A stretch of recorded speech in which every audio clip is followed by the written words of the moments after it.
Colonial Sports Center.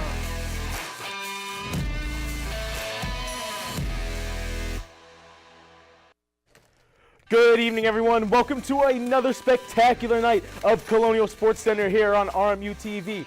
We've got some breaking news for women's basketball, a record broken in men's basketball, and a few more sports coming back on campus. Hello, everyone. My name is Casey Irwine. Joining me is Amir Keesley. Amir, it's going to be a great show for everyone at home tonight. Oh, yes, it is. And Casey, and that's great you say that because we're going to get straight into women's basketball as they played against Milwaukee tonight up in Milwaukee, Wisconsin. So the Colonials won 58-52. Isis Greedy had a great game with 17 points, 5 rebounds. Maya Murray did great as well with 10 points and 9 rebounds. She was 1 rebound away from a double-double, which is great to see, especially in the absence of Danny Volotic. Yep, Colonials were looking like a tough game. They were down a bit in the first half especially, but they stuck through and they come back in this game. Maya Murray, great performance, but Isis Grady, who's really come on in the last couple games, she has been fantastic for the Colonials. She is really coming on, and again, I'll say Maya Murray, in the absence of Danny Volotic, she has been a great center down low for the Colonials. 100%, and I think this team has been playing pretty well recently. I mean, they had that 4-game win streak snapped against Purdue-Fort Wayne. But I think that game was also a really hard-fought game. But this one right here, I think they might be able to make a good run in the conference playoffs. 5 wins in their last 6 games, Amir, and it is looking good for Coach McCabe's team. But now we're going to go into that previous game, that Purdue-Fort Wayne game.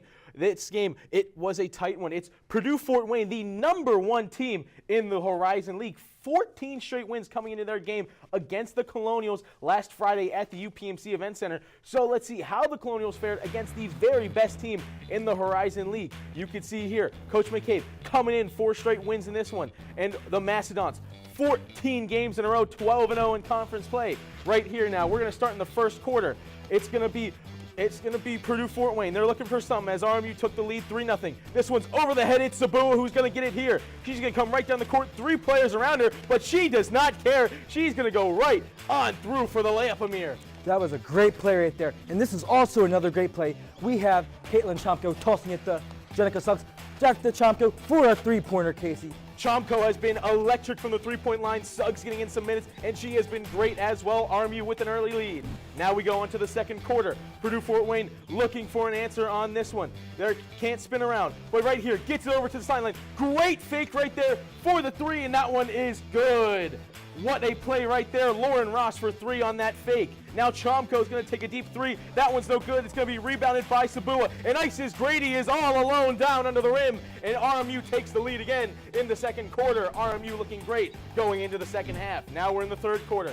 It's going to be Sabua. Sabua looking for something. She's got an open lane and she knows it. Takes it away and 1 for Raisa Sabua. What a great play by Nasuba right there. She went coast to coast and drew the foul. That is a great play. Second play of the game where she went coast to coast on that one, and she is finding all the space she needs. Now down low right here. Up top, Noah Gavon, but to the side, it's Jada Lee. Jada Lee looking for something. She's going to fake back around, put it up off the board. That one is good. RMU a 5-point lead in the third quarter. Jada Lee with that one. Now we move on to the fourth quarter. RMU looking to take the lead. Once again, it's Maya Murray inside. Here's Sabua. Sabua turns. She can't find anything. Goes outside. Noah Gavon for 3. That one's good. RMU with the lead in the fourth quarter. Now Purdue-Fort Wayne looking for the answer.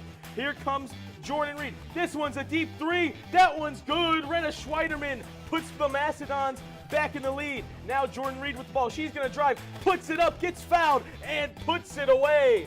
The Mastodons take a 5-point lead late. Now Isis Grady in the corner. RMU needs an answer. Up top, Noah Gavon, but it's stolen by Jordan Reed, who just made the play before. Here she comes, and 1 foul, and that's how it would finish here in this one. RMU, a close game for most of it, but they lose 63-54 against the top team in the Horizon League, Amir. I think they put up a great fight at the end, but Jordan Reed just proved to be a game changer, and she hit those 2 dagger shots that put the Colonials away. But next up, we got men's basketball, and they just had a conference game against Detroit Mercy. Let's see how they fared. Here in the first half, we start off, Ryan Prather passes out to DJ Smith. DJ Smith is about to drive to the defender. He's trying to get past, he's going down, driving to the paint, dishes out to Alvaro Figueres for the 3-pointer. Talk about a big man with a 3 shot. great start right there for the Colonials. Fulgaris, who has been a threat from three, gets the one right there to start off for the Colonials. And then there's an inbound pass to DJ Smith, and he hits the three. DJ Smith, little guy on the outside, but he can be a threat, and the Horizon League ought to know it by this point. Yes, he is. And right here, we got Chris Ford dishing a pass to Amarion Dickerson, who flashes a flashy pass to Ishmael Plett for the slam dunk, Casey. Ishmael Plett, great off the bench last night for the Colonials, as he has been. You can see right here, gets the underhand scoop and goes up and puts it away. And right here, we have Cam Woods passing it to RP2, Ryan Prather, for the three ball. He had a great night. Yeah, he had 5 threes last night. And a guy who has really been the undersung hero of this team. And right here, we have Cam Woods with the ball. He passes it to Ryan Prather. He's driving. He passes it back to Cam Woods. He passes it up to Dickerson. And right here, watch this. Cam Woods pulls up with the three. Right there, splash. Barely even a jump shot on that three, but he had all day and all the space he could get. And right here, this was a great play by Detroit Mercy. They got the layup right here, and it looked pretty good. Amarion Dickerson frustrated on that one, but Lovejoy, great facilitator. Now watch this play, Casey. This play was great. Look at that. We have the rebound. We have the ball getting stolen. And watch this. This is my favorite play of the night. We have Cam Woods getting big in the paint for another Ryan Prather three. Electric in the arena last night when that happens. Ryan Prather, fantastic from three. And right here, we got bodies fumbling. We got bodies flying. And watch what happens right here. We have DJ Smith going with the alley-oop for Amarion Dickerson for another slam dunk, Casey. Amarion Dickerson with the slam after that effort from the Colonials. Andy Toole loves that type of play. And we have Ryan Prather driving to the paint with a flashy pass to Alvaro Fulgaris. Right there, Fulgaris down in the paint. Didn't have as many rebounds as he wanted, but still had a solid scoring night. Yes, he did indeed, Casey. Now right here, we have Detroit Mercy attempting a three-pointer, and they miss. We have Amarion Dickerson with the block. He had a record-breaking night, and we have Ryan Prather driving down, and he's going to go up, right up, there he goes, and he dunks it again. He was just all over the place last night, up and down the court as all these Colonials were. Great night from Amarion Dickerson, a program record, 8 blocks, breaking his own record, Amir. I think there's a no-fly zone in Moon Township because he had 8 blocks, Casey. That is great, and that's amazing. He broke his own record. Yeah, breaks his own record as RMU wins 71-56. Every single player in the starting lineup last night for RMU had double-digit scoring. A great night for Robert Morris, but specifically Amarion Dickerson. Those 8 blocks in the game last night, breaking his own record, which he set earlier in the season, and it was just a special, special night. You can see it here right against the board, the human highlight reel, as I like to call him, every single game. You're going to see him all over the place, and right here, it's just blocks after blocks after blocks. He's everywhere, Amir. Like I said, he is a no-fly zone. I fear to say it, but I think Hoops Township is back, Casey. We have no-fly zones going. We have players hitting 3 balls all over the place. I think they're doing a phenomenal job this year. I would say the same. Men's basketball winning 8 of their last 10 games. Amarion Dickerson just absolutely fantastic. DJ Smith fantastic. Cam Woods that whole starting lineup and the bench has also been great as well. It has just been a really, really great stretch of games for the Colonials. Really finally after all these years, finding their footing in the Horizon And I League. think everyone has been playing great. Everyone's been meshing well together. Everyone's been doing all right. And I think that's just pretty good to see. Yeah, but coming up after this, Amir, we're going to switch gears from basketball. We're going to go on to both the hockey teams, and we're going to give you a little bit of sprinkle of football right before the Super Bowl. See you right after this. Do you want to meet a family with a transgender kid? Here we are. Max loves to do backflips. Max loves to play his ukulele. Max loves to just be a kid and just be himself. When I found out I was pregnant, all I really wanted was a happy, healthy, whole child. And that's what I got. I think it's really important for people to know that trans kids don't have a political agenda. They are just kids. Like any parent, we love our kids unconditionally, and we will never stop fighting for them. Stand with us. Protect our families. Wait! Not in the toilet! No, don't do that. No. Don't hit your brother! Oh! Not again. What did I tell you about playing in the mud? Raffy, not so close to the pool. Wait! Frankie, happy. What are you doing?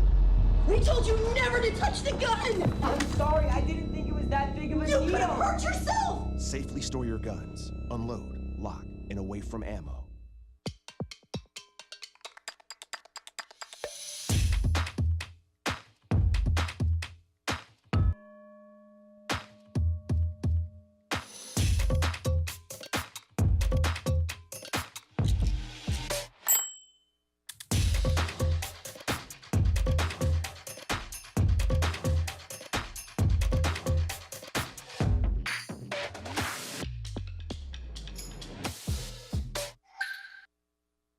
Welcome back to Colonial Sports Center.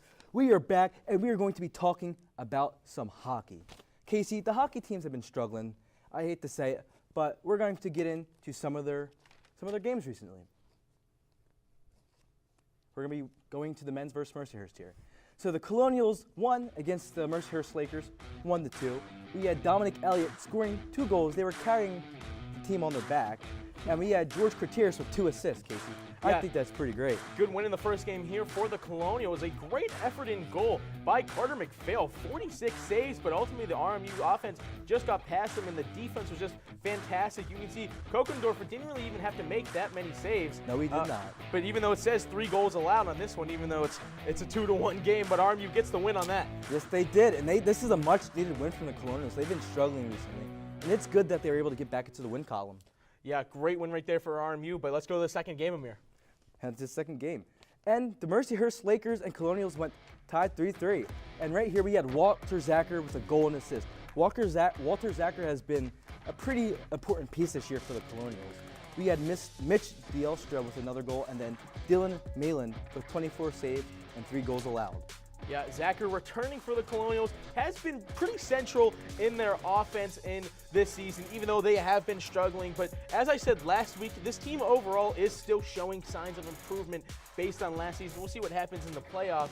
But you can see right here, 2 tough matchups, 2 good performances. And McPhail, after that first game where he had 46 saves, eventually I guess got so tired that the Army offense just broke him down. He had to be pulled after only making 19 saves. Tristan Jarry-esque move there. Yep, Tristan Jarry getting waves, but Carter McPhail getting sent to the bench. And RMU with a couple good performances in this one. We'll see if they can build off this as this regular season gets closer and closer to coming to an end, Amir. Yes, sir, and it should be interesting. Men's hockey will be heading up to Bentley to, hopefully get some wins in the win column, Casey. Yeah, we'll see on that one. But now we're going to move on to women's hockey against Penn State, a kind of rival for them. RMU this season, though, only 2-10-2 in conference. Last season, they had that miraculous 4-3 overtime win versus Penn State in the sold-out crowd. But right now, against number 8 Penn State, it just was not really a matchup in this first game. A 5-0 win for the Nittany Lions, the number 8 team in the country. As I just said, RMU offense just really cannot find anything. Maggie Hatch just trying to do whatever she can in net, but that overpowering offense, Tessa Janecki, has just been so good these last couple years for the Nittany Lions, and the Colonials fall in this first game 5-0. Let's move on into the second game right here, see if it's any closer. It was a little bit closer, but the RMU defense just cannot hold back the Nittany Lions offense. They do finally get a couple goals, but it's just not great right now for the Colonials. Going against the number 8 Penn State team last season, as I said, they got that 4-3 overtime win. They were competing still in these conference games against teams that were nationally ranked, but now this year it has changed around, and they are just not where they need to be. And Casey, I would like to say that they're going through something I would call growing pains. They have a really young team, a really young defense, and I feel like once they start to get more experience, more play, especially against big teams like Penn State, I think they'll fare out pretty well. So I'd say maybe give them a few years to, develop players and whatnot. Yeah, they are coming back from that program cut, so getting all those young players developed, playing against a number 8 team like that is still great experience, and now they have that set in their brains for a lot of those young players coming in. They know what it's like to play against that super tough competition, Amir. And yes, it is. And now we're going to be heading to the Gridiron. The Gridiron in February. It's not the Super Bowl, though. It is signing day for RMU football, Casey. Yeah, RMU really need a few recruits to come in after a successful last season. You can see here getting a few players. They really need a quarterback because, it's Anthony Chickett, his last season at the Colonials, and, it's Zach Tanner transfers. But what's one thing I do want to talk about? Xavier Goldburn from Carrollwood Day, Tampa, Florida. This guy, 3-star recruit, 81 rated from 247 Sports. Also, what's interesting about Xavier Goldburn, is that this guy had offers. He's a 2-way player, linebacker, running back. Offers from Penn State, Ole Miss, Tennessee, Michigan, Iowa, Arkansas, UCF, UAB, and many more, Amir. All these top programs, and guess what? He's coming to Moon Township, Pennsylvania. And Casey, out of all those places, I would not have picked Moon Township. But hey, I'll give it to him. Come here and make the Colonials pretty good. I mean, we just lost Tyvon Edmonds Jr., so that will be a big pickup to help this team out. Yeah, we'll see how he does on the Colonials offense.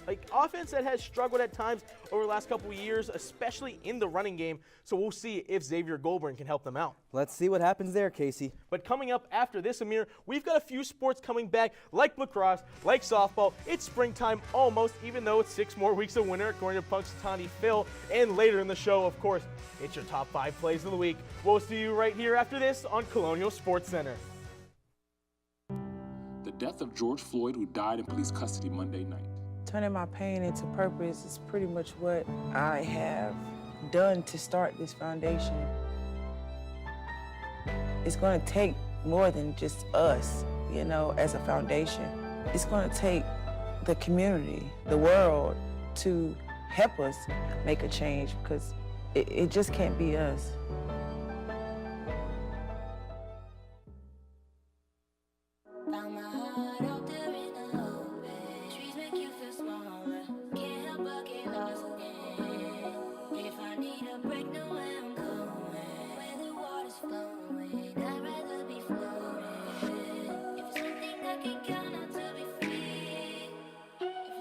Feel the beat of nature at a park or forest near you.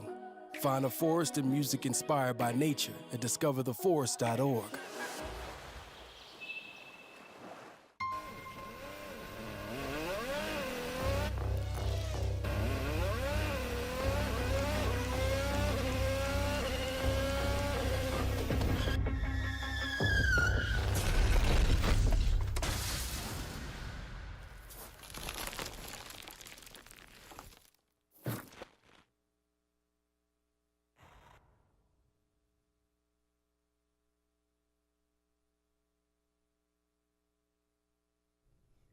Welcome back to Colonial Sports Center. We're taking a shift from the gridiron to the diamond, and we're going to be talking about some RMU women's softball. And their poll has just recently released, and Casey, it's looking up to be a great season this year. Yeah, it's looking good for softball in this poll. You can see second place right here, even though they had 1 first place vote, so shout out to that believer, the RMU team, Amir. Hey, I'm a believer. Yeah. What's the song? I'm a believer. Copyright issues, Amir. I can't say that. But Robert Morris right there, second place in the preseason poll. It's going to be good. It's going to be a great season. Softball has been a great program on campus for the Colonials, and they look to have another great season, and they look to get the bats boom and struggled, at least at times, for homers. So something I really want to see is some more firepower. I hope we see some light tower power, even though there's no lights at the NAC. But it's all right. Don't hate too much on the NAC. It's sweet, okay? I mean, it has a simple but sweet. It has a special place in the hearts of softball fans in Moon Township. But for the firepower, the Colonials are going to need some offense to do it, some great players, and they've got a lot of players coming back to the team this year. You know, let's check them out, because Amir, there's just a lot of really important players. You can see here, Madison Duval, lowest ERA on the team. Anna Resnick coming back. Kaylin Hoff coming back. I know you want to talk about her real quick. Amir. Kaylin Hoff, hey, I had the opportunity to witness a home run of Kaylin Hoff in person, and I would say she has some power. Yeah, she's got some power. You know, and one person I do want to talk about, I was saying I want to see more home runs. Courtney Pulich, who's coming back. She was tied for first in homers on the team with 6. You know, hopefully maybe a double-digit person. You know, we can see a double-digit person on the Colonials, and it might be Courtney Pulich to do it. And for this Colonial team, with all these players coming back, only finishing second in the poll, and we're going to see if they can win the chip this year with all these players. Let's see. And I do also want to point something out. I like seeing Madison DeVault's pitching stats right there. I mean, she almost has a strikeout per inning, which is great, Casey. Yeah, she has been really good. So we'll see later in the season if the Colonials can win the chip this year and come back with all these great players. Now we're going to move on to another team returning, Amir, and that is women's lacrosse. Their preseason poll has come out as well. This team won the MAC last season, made to the NCAA tournament after finishing 3rd in conference. You can see here, after that win in conference, they topped their rival Central Michigan in the preseason polls, getting first place in the polls right here, 4 first place votes. Central Michigan battling them as well. You can expect to see them late in the playoffs in this one. Last season, Courtney Gross, first season as the head coach, she found a championship in the MAC for the Colonials, and this season it should be another great year. And Casey, I'm going to stop you there because I see something very interesting here. The Colonials have 2 championship votes, correct? And then we have Central Michigan, who has 3. It seems like we have some haters here in the MAC who don't believe in the Colonials and making it to the championship again. Yeah, we shout out that one voter from earlier who believed in the softball team, but it seems we need some more people to believe in RMU, even though they had 4 first-place votes, but just didn't get as many championship votes, even though they won the chip last year. So we'll see how that works out for women's lacrosse. Should be a really great season in the MAC for this team. And it's looking interesting as they lost to UMD last year in the NCAA tournament. 17-1. Yeah, that was rough, but hey, I'm hoping they could take that experience and translate it into this year and hopefully, learn from it and just, get back to that spot. Yep, we'll see if they can take home the MAC once again. But Amir, coming after this, I can feel it in the air. The seasons are starting to change, and it is top 5 plays, and it's going to be exciting as well as our games to watch. We'll see you right after this on Colonial Sports Center.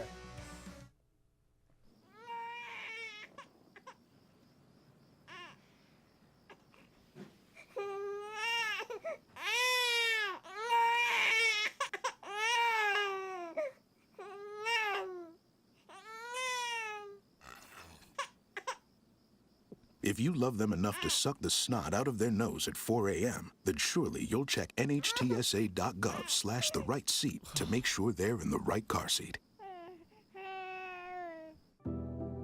Today, we face an unprecedented crisis. Tens of millions of refugees have been forced from their homes. But you can make a difference. Turn disruption and despair to hope and opportunity. Even small amounts make a big difference. Provide shelter, support, or jobs in your community. The more we understand, the greater sense of belonging we create. Act now. Visit supportcrisisrelief.org. I don't want to talk about it.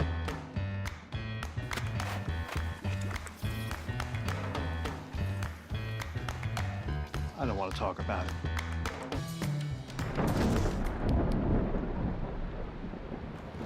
Families don't have to talk about everything, but they should talk about how to plan for an emergency. Get tips and resources to make your family's emergency plan.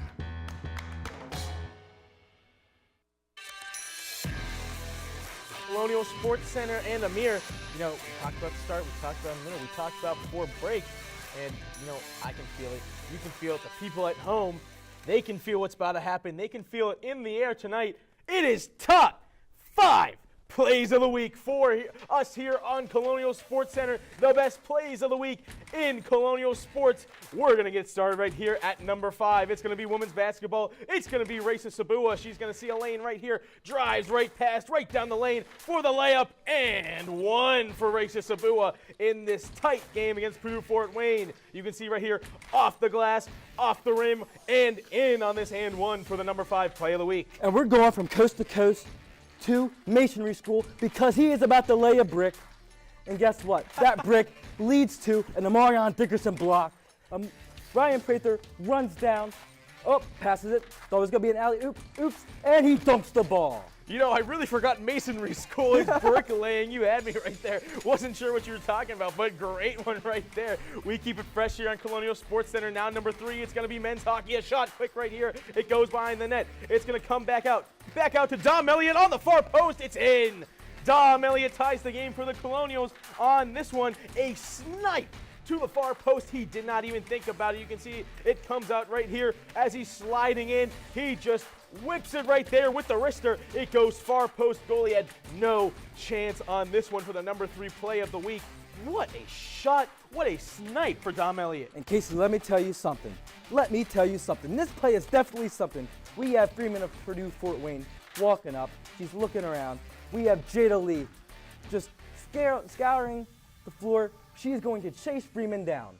She makes a great stop. She saves the ball, gets the ball back, and look, she's going to drive down the court. She almost falls there.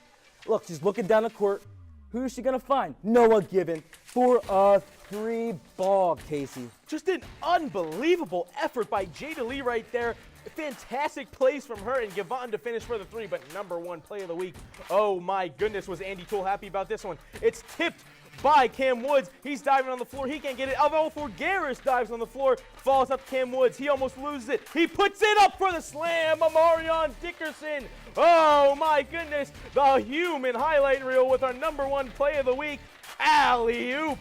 Bang for Dickerson as the Colonials take that game, and Dickerson takes our #1 play of the week, Amir. This might as well be the Amarion Dickerson show at this point. He's all over the place, Casey. He is just fantastic for the Colonials. I'll tell you, I was at the game last night. Andy Toole, I don't know if I've ever seen him celebrate a play so hard, because that is just exactly what he likes to see. His players late in the game, in a tight game, diving all over the place for the ball, 120% effort, and then for a great play, slam dunk alley-oop to get the crowd in it, get the momentum, and then they went on to win the game. Andy Toole was pumped up, Amir. Yes, he was, and I'd say I had an honor to watch the game last night. I loved seeing this in Hoops Township, Casey. Yeah. Hoop Township, as you keep saying, it is back. Everyone in this tri-state area should travel along to see Colonials basketball, and I think we both have the same opinion because our games to watch happen to be the same sport, Amir. Really? Now, what do you think that sport is, Casey? I think you go like this, bounce, bounce, bounce, swish basketball. We're going to keep talking about it because these teams have been just so good. I'm going to start us off here first with my games to watch. It's going to be women's basketball against Green Bay. This is going to be a really tough matchup in this one. RMU lost last month 78-48 against Green Bay, but these teams are different. Green Bay still on a crazy win streak, but RMU, just a different type of aura surrounding this team. Only lost by a last-minute few plays to #1 Purdue Fort Wayne, and this team, winning 5 of their last 6. They have been absolutely fantastic.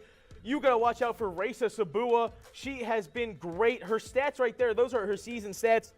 They do not tell the story. She has recently been getting a lot of minutes and has been a really, really great all-around player for the Colonials. That is not her on the screen, but she is still so good. You got to watch out for her. #1 for the Colonials. That's her jersey number, but she can be #1 in their hearts as well. But for Green Bay, watch out for Lauren Ross, the point guard, senior. And despite, you would say senior point guard, she leads the team in points at 14.3 points. You would say she probably is a threat from the 3. Not at all. She is pretty bad, I would even say, at the three-pointer, but she is still really great getting down low, scoring points, and she gets 6.5 rebounds as well. The Colonials really have to keep her under wraps if they want any chance in this game. And you know what? This next team that I'm going to talk about has been keeping the Colonials under wraps. Cleveland State. This is like our kryptonite. This is the Colonials' kryptonite. But here, I'm going to give you guys a little tidbit here. So in the entire history of the Colonials playing Cleveland State, RMU has 7 wins and Cleveland State has 17 wins. That is an insane margin. The Colonials are on an 11-game losing streak against Cleveland State. They've definitely had our numbers in the last few years. And here's another crazy stat. The largest victory margin came in 1978 for the Colonials. That is insane, Casey. But hopefully this changes because Amarion Dickerson is going to be the player to watch in that game. I think he might be the game changer. I know the Colonials, they almost had him last year. They lost by 2 points to Cleveland State last year. And I think that they'll be able to change the narrative here. I think they're going to be able to start a dialogue this season, Casey. And Tevin Smith is my other player to watch. He dropped 37 points in a game this season, Casey. I think it's absolutely insane. Yeah, this Colonials team, both these basketball teams have been so good, but the men's team especially right now, just taking the Horizon League by storm. I seriously think, if they can go on, stay hot, and win the Horizon League, I think they're really going to put the nation on notice, and I seriously think they'll be one of the top picks in March Madness out of the lowest seeds. 100%. And this school has been getting a lot of, I would say, not good, popularity across the country, but hey. Well, that's going to wrap it up here for us, Amir. Thanks for watching Colonial Sports Center. See you all next week.